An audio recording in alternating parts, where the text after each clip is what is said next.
خانم صاحبہ ایک اور سوال ہمیں ریسیو ہوا ہے اور یہ میرے خیال سے اب تک کا جو اپنی نوعیت کا ایک بہت ہی مختلف سوال ہے، لیکن یہ مسئلہ یہاں پہ خانم صاحبہ ایک اور سوال ہمیں ریسیو ہوا ہے ایک جناب کا. وہ کہتے ہیں کہ میں صبح ورزش کرنے جب پارک میں جاتا ہوں تو میں نے دیکھا کہ کافی سارے لوگ پرندوں کے لیے باجرہ ڈال رہے ہوتے تھے. تو کہتے ہیں میں نے بھی اس پریکٹس کو شروع کیا، میں نے بھی پرندوں کو باجرہ ڈالنا شروع کیا، تو کیا مجھے اس کا ثواب ملے گا؟ اگر ملے گا تو کس نوعیت کا ملے گا؟ یہ خدا کی مخلوق ہے، خدا کی مخلوق کو کھانا کھلانا، پانی پلانا بہت اجر و ثواب رکھتا ہے اور جاندار ہے. اور اس پہ ایک چھوٹا سا واقعہ بیان کر جس سے یہ ثبوت ملتا ہے کہ واقعی خدا کی جو مخلوق ہے اس کو کھانا کھلانے کا کتنا اجر و ثواب ہے. کہ ایک بادشاہ تھا، وہ اس دنیا سے چلا گیا، اس کی رحلت ہو گئی، وفات پا گیا. وہ اپنے بیٹے کے خواب میں آیا جو اس کی اب سلطنت سنبھال رہا تھا. اپنے بیٹے کے خواب میں آیا اور اس کو منت سماجت کی، اے میرے بیٹے، اس کا نام لے کر کہا، پکارا، اے میرے بیٹے، خدا کے لیے میرے لیے کچھ نہ کچھ صدقہ خیرات کر دیا کر.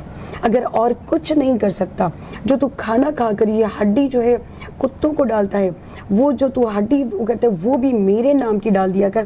جب وہ ہڈی کھائے گا جو تو اس کتے کو کھلائے گا اس کا بھی ثواب مجھے ملے گا اور اس پہ میری یہاں کی مشکل حل ہو جائے گی. یعنی اس کا مطلب ہے جاندار کو، جانوروں کو، پرندوں کو کھلانے کا اجر و ثواب ہے. تو ایک میت جو ہے وہ پکار پکار کے کہہ رہی ہے، جو دنیا سے چلی ہے، وہ پکار پکار کے کہہ رہی ہے کہ تو کتے کو ہڈی بھی ڈالے گا تو میرے نام کے صدقہ کر کے کر دے تاکہ میری یہاں کی مشکل حل ہو جائے. تو پرندے جو ہیں معصومین علیہ السلام اپنے ہاتھوں سے ان کو کھانا کھلایا کرتے تھے. اور یہ کتابوں میں ملتا ہے کہ جس دن مولا کائنات کی شہادت ہو گئی تھی تو صرف وہاں یتیم بچے وہاں پر گریہ نہیں کر رہے تھے، چرند پرند بھی گریہ کر رہے تھے. وہ امام حسن علیہ السلام جو زبانیں تمام جانتے تھے، ان سے آ کر امام حسین علیہ السلام سے آ کر کہا کہ مولا آپ کے بابا ہمیں آ کر کھانا کھلایا کرتے تھے، اب ہمیں یہ کھانا کون کھلائے گا؟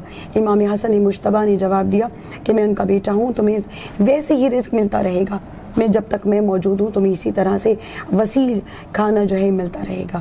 تمام پرندوں کو امام کائنات جو ہے فجر کی نماز کے بعد اسی طرح پرندوں کو دانہ ڈالا کرتے تھے. اور ان کے گھر میں جو موجود تھے پرندے موجود تھے ان کو بھی امام کائنات جو ہے اپنے ہاتھ سے چارہ کھلاتے تھے، اپنے ہاتھ سے ان کو دانہ ڈالا کرتے تھے. سبحان اللہ.